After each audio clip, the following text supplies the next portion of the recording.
Ξεκινάμε με τη φαμίλια και ο σκύλος μαζί.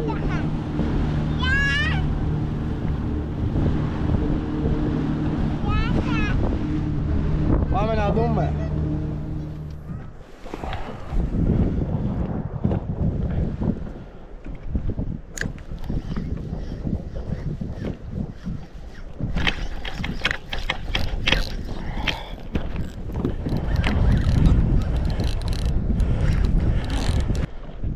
Κοιτάξτε.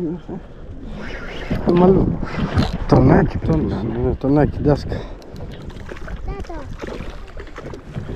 Μπράβο.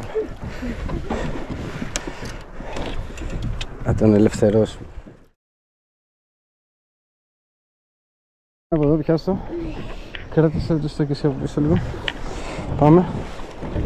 Πάμε κοριτσάρα μου, πάμε. Κοίτα τι έπιασε. Ας μην το φέρεις άλλο. Ένα μικρό στυράκι βασικά. Ρε παιδιά. Κοιτάξτε τι έχει μέσα στο σώμα του. Μόλις έτρωγε το κακομοίρα. Έφυγε.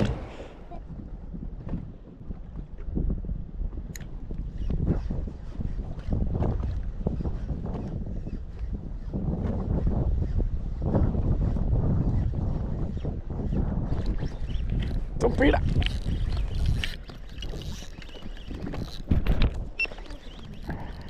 Κοίτα πόλεμο που κάνει, κοίτα. Μια συναγρίδα θέλει, παιδιά.